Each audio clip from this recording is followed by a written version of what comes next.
पतला होता है, सूप की तरह होता है, उसको यूज कहते हैं, और बिना तड़के के होता है। या फिर दीपन और ग्राही औषधियों से सिद्ध घृत, या फिर दीपन और ग्राही दोनों, यहाँ पे ग्राही भी ली है, पीछे पे हमारे पास दीपन पाचन था वातज के लिए, पित्तज के लिए इन्होंने क्या किया है, दीपन और ग्राही, ऐसे दो बताए हैं, ठीक है ना।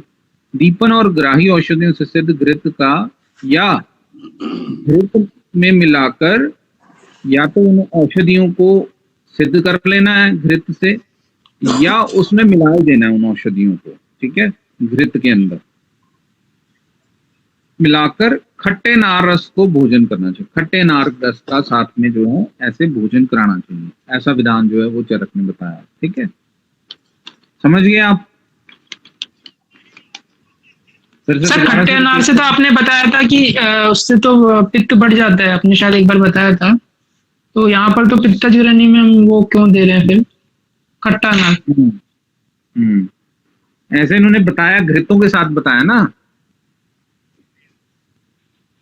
अनुपान अब घृत के साथ दे दिया ना, घृत जो है, ओके सर, हाँ शायद है ना, अनुपान अब घृत के साथ दे दिया ना, आप ये देखो, ठीक है।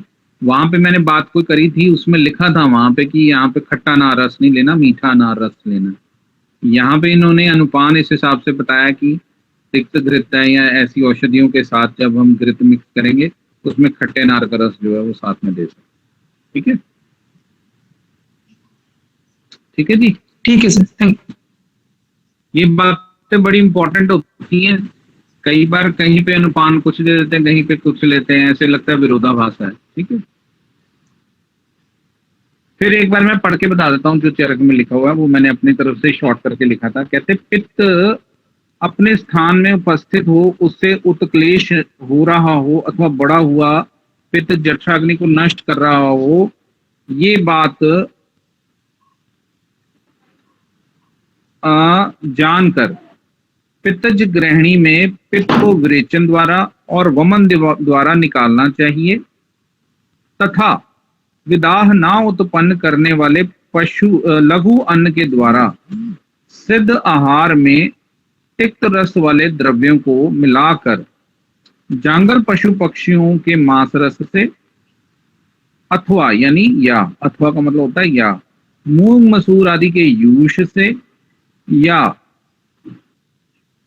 दीपन और ग्राही औषधि तथा घृत मिलाकर, दीपन और ग्राही औषधि इनको मिला के, घृत मिला के उसमें खट्टे अनार रस से भोजन करना चाहिए, ठीक है, ये ऐसे करना चाहिए। आगे क्या कहा है, कुष्ठ विकार में, जैसे जो इन्होंने कहा है कि कुष्ठ रोग थे ना, जो कुष्ठ रोग में कुछ घृत बताए थे, जैसे तिक्तक घृत है, कुष्ठ विकार में बताए गए तिक्तक घृत के प्रयोग से या दीपनीय द्रव्यों के चूर्णों के प्रयोग से जठराग्नि को प्रदीप्त करना चाहिए। पर जठराग्नि को कैसे प्रदीप्त करना है, तिक्तक घृत देके, ठीक है। वातज में हमने क्या किया था, वहां पे हमने दशमूल आदि घृत, पिपली आदि घृत, दीपन पाचन औषधियों वाला घृत दिया था।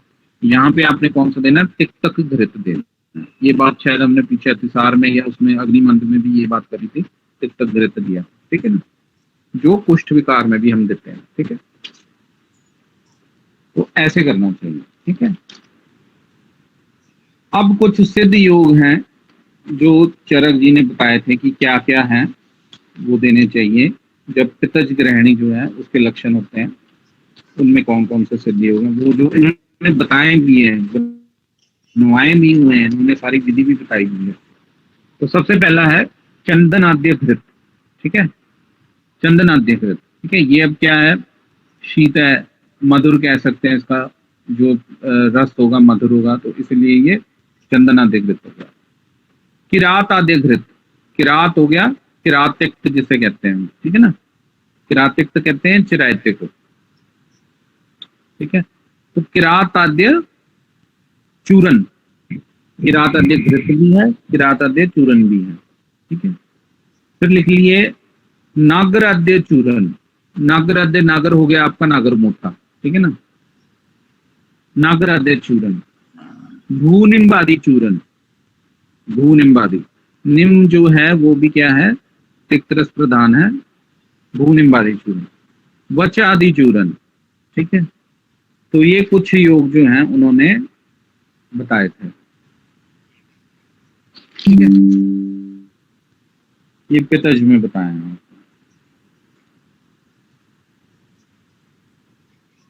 नमस्कार दोस्तों, पढ़ाए हुए यहाँ हर एक बातों को आपने जरूर नोट किया होगा। इसी तरह के विशेष आयुर्वेदिक चिकित्सा विधि को अगर आप हमारे इस ऑनलाइन क्लास में आकर के सीखना चाहते हैं तो वेबसाइट को नोट करिएगा www.ayushyogi.com। इसमें जाइए, जाकर के लॉगिन कीजिएगा, सबमिट करिए किसी क्लास को। उसके बाद आपको वहां से हर रोज हमारे इस क्लास का लॉगिन पासवर्ड वगैरह मिलेगा। गूगल मीट का आप रोज रात के 8 से लेकर के 10 बजे तक होने वाली नाड़ी परीक्षण और प्रैक्टिकल आयुर्वेदा, इस 2 क्लास को आप प्राप्त करें और एक योग्य आयुर्वेदिक चिकित्सक बनकर के अपने समाज में आयुर्वेद और समाज के लोगों का आप सेवा करें। दोस्तों, यदि आपको हमारा ये प्रोसेस अच्छा लगा तो जरूर सब्सक्राइब करिए और दूसरे लोग जो आयुर्वेद सीखना चाहते हैं वहां तक भी मैसेज पहुंचाने के लिए जरूर आप इस वीडियो को आप शेयर कीजिएगा। आज दीजिए विदा, नमस्कार।